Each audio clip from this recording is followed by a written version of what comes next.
My name is Andrew, and a few years ago, I spent part of a quiet autumn living alone in a small rented house in the countryside of northern Pennsylvania. I had taken a temporary remote job that allowed me to work from anywhere, and the house was inexpensive, quiet, and far from the noise of the city. That was exactly what I needed at the time. My days followed a simple routine.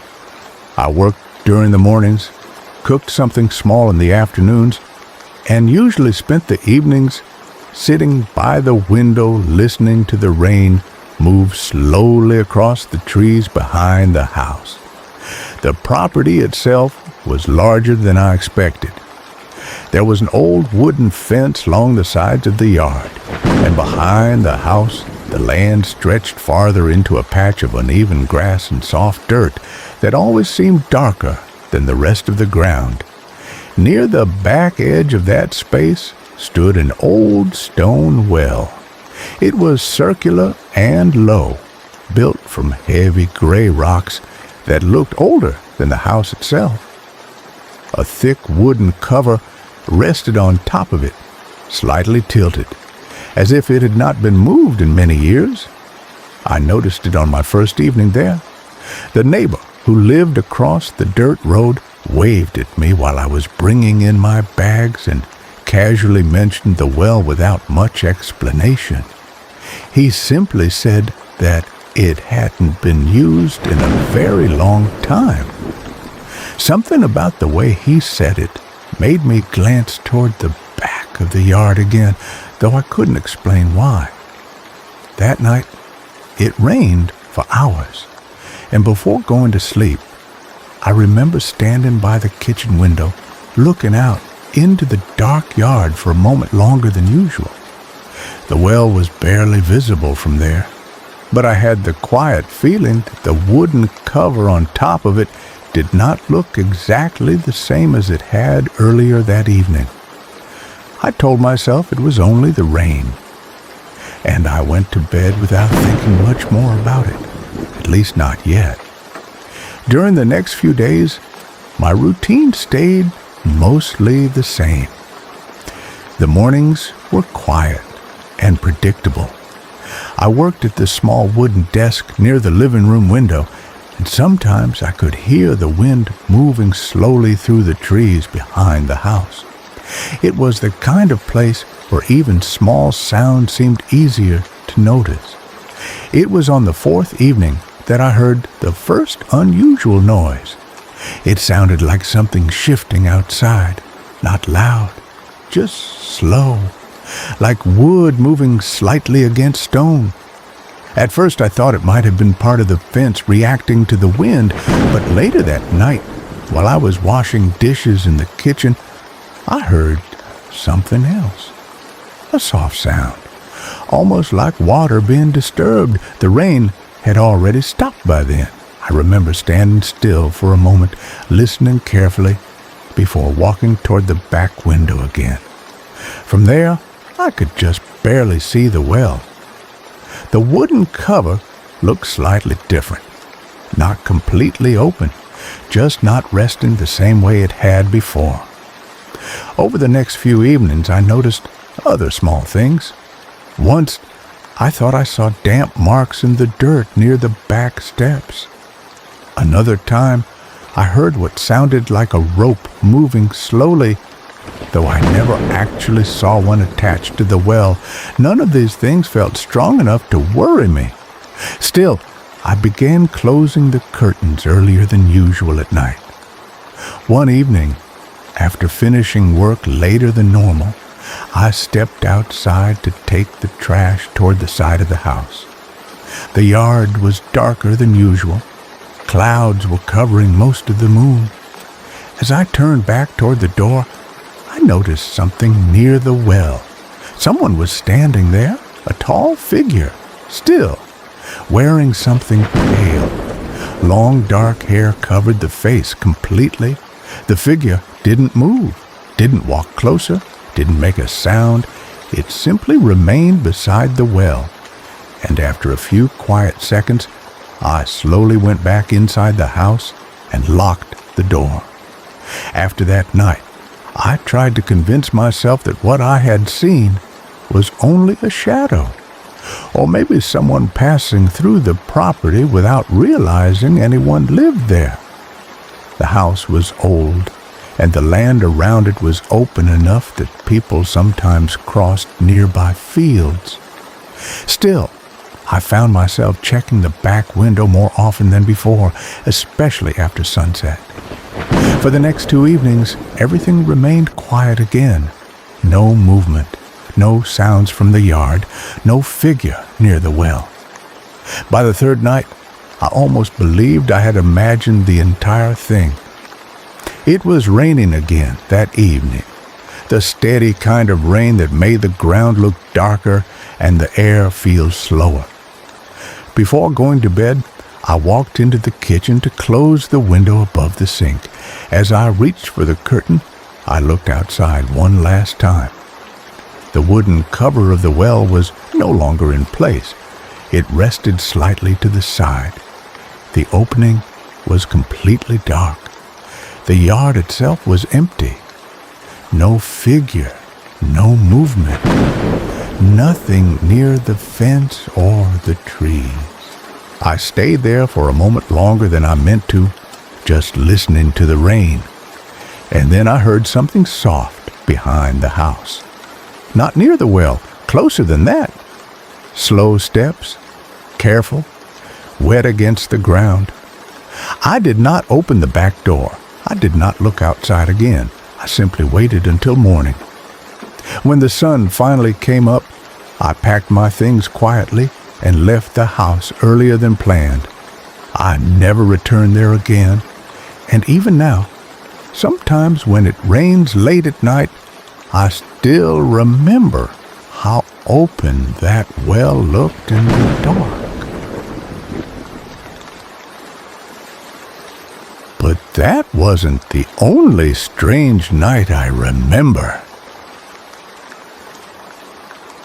My name is Michael, and a few years ago, I stayed alone for several days at my sister's house while she was traveling with her family. It was a quiet place, very organized and comfortable, a kind of house where everything seemed to stay exactly where it belonged. My sister had asked me to keep an eye on things while she was away, mostly just to collect the mail and make sure everything stayed in order. My days there were calm and simple. I worked during the mornings from the dining table near the window, made small meals in the afternoon, and spent most evenings reading or listening to the soft nighttime sound that moved through the house after sunset. There was a long hallway that connected the bedrooms. At the very end of that hallway, there was a guest room that almost never seemed to be used. The first night I stayed there, I noticed something unusual just before going to sleep. The light inside that guest room was on. At first, I assumed my sister had simply forgotten to turn it off before leaving for her trip. It didn't seem important, so I walked down the hallway and pushed the door open slowly. The room looked normal. Everything was clean and quiet. I reached for the switch beside the door and turned the light on. Then I turned around to leave, and just as I took my first step back into the hallway, I heard a soft sound behind me, a quiet hum. It was low and brief, almost like someone breathing slowly in the dark. I stopped for a moment and looked back into the room again. Nothing had changed. The room was completely still. After a few seconds, I closed the door gently and returned to my bedroom, telling myself it was probably just the house settling for the night. Still, I remember thinking about that sound longer than I expected before finally falling asleep. The next evening followed almost the same routine. I finished work late, made something simple for dinner, and walked through the hallway on my way back to my room. That was when I noticed the guest room again. The light was on. I stopped in the middle of the hallway for a moment, trying to remember if I had opened the door earlier that day without noticing. I was certain I hadn't. Still, I walked back down the hallway and opened the door slowly. The room looked exactly the same as before. Nothing seemed different. But the air inside the room felt slightly cooler than the rest of the house. Not cold enough to worry me, just different. I turned the light off again and stepped back into the hallway. This time, I left the door slightly open without thinking about it. Later that night, as I was getting ready to sleep, I walked past the hallway once more. The door was open wider now, and the light was on again. I didn't enter the room that time. Instead, I stood there for a few seconds looking toward the doorway. For a brief moment, I had the strange impression that someone had just moved inside the room. Not quickly, not suddenly, just slowly enough that I couldn't be certain of what I had seen. The hallway itself remained completely quiet. After that, I returned to my bedroom and closed the door behind me. Earlier than usual, the following evening was my last night in the house, before my sister returned from her trip. By then, I had already decided that I would close the guest room door completely before going to sleep. I walked down the hallway once more and gently pushed the door shut until it clicked softly into place. Then I turned off the hallway light and went back to my room. Sometime during the night, I woke up without knowing exactly why. The house felt very quiet. For a moment I stayed still, listening. Then I noticed something at the end of the hallway. A faint line of light was visible beneath the guest room door. It was soft, but clear enough to see from where I was standing, as if the light inside the room had been turned on again. I watched it for several seconds, but I didn't walk toward the door.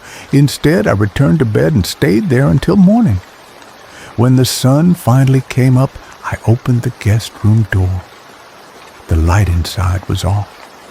Everything looked exactly the same as before.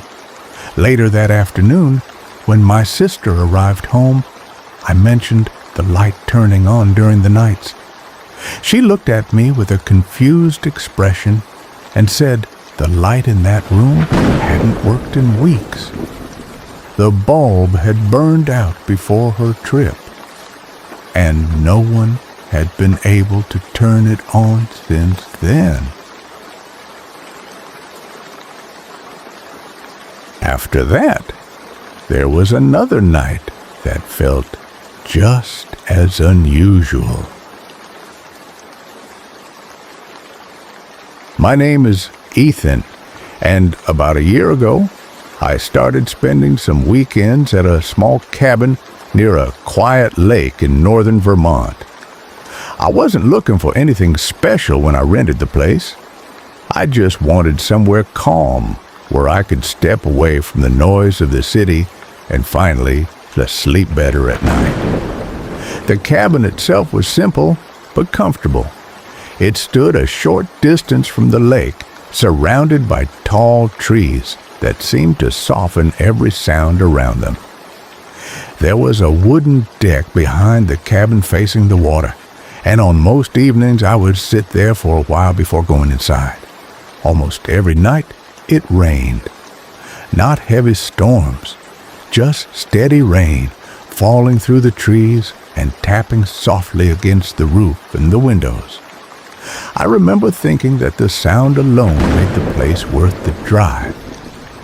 On my first morning there, I stepped outside onto the deck with a cup of coffee and noticed something I didn't expect. There were wet footprints on the wooden boards. At first, I assumed they were mine. Maybe I had stepped outside during the night without remembering, but when I looked closer, I realized they weren't my size. They started near the edge of the deck, and they continued away from the cabin toward the trees. I didn't think much about it that morning. The second night, it rained again. The third night, too. Each morning after that, I found the same thing waiting for me on the deck. Wet footprints, always in nearly the same place, always leading away from the cabin. I told myself someone from another property nearby must have walked past during the night. Still, I couldn't remember hearing anyone, and the forest around the cabin was usually very quiet, quieter than anywhere I had ever stayed before. After a few more nights, I began noticing other small things that didn't quite make sense. One morning, the chair I usually kept facing the lake had been turned slightly toward the side of the cabin. I thought maybe I had moved it without remembering, but it wasn't where I normally left it. Another morning, the flashlight I kept on the outdoor table was pointing toward the water instead of toward the door. None of it felt serious enough to worry about. Still, I started paying more attention. The rain continued each night, steady and calm, filling the silence around the cabin. Sometimes I would wake up briefly and listen to it falling through the trees before drifting back to sleep. Then one night, I heard something else mixed into the sound of the rain. Footsteps. Slow footsteps.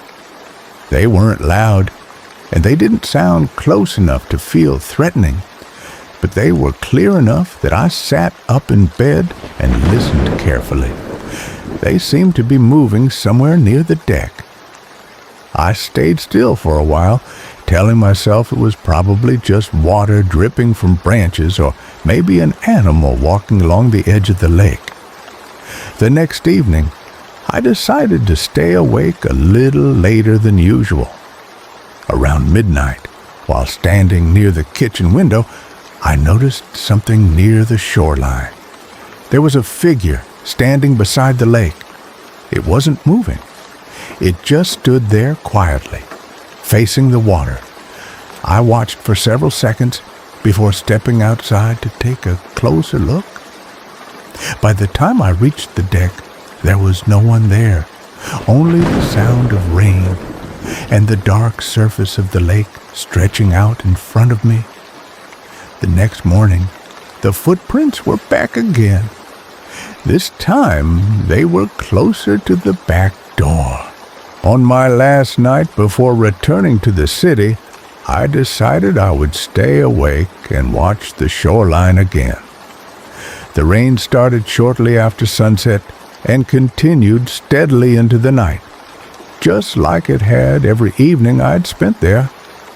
I turned off most of the lights inside the cabin and sat quietly near the kitchen window where I could see the lake. Sometime after midnight, I saw the figure again. It was standing in almost the same place as before, completely still. At first, I thought it might be looking toward the cabin, but after watching carefully for a few moments, I realized something different. It wasn't facing me. It was facing the lake, as if it were waiting for something to come out of the water. The figure stayed there for several minutes without moving. Then slowly, it walked along the shoreline and disappeared between the trees. The next morning, I stepped outside earlier than usual. The footprints were there again, but this time I followed them more carefully than before. And that was when I noticed something that made a cold feeling move through my chest. They didn't begin near the trees. They didn't come from the side of the cabin. They began at the edge of the lake. For a moment, I just stood there looking at them, trying to understand what I was seeing. No one would normally walk out of that cold water in the middle of the night without making any sound. That was when I felt a strong chill run through me. I packed my things that same morning. I left the cabin before noon, and I never went back there again.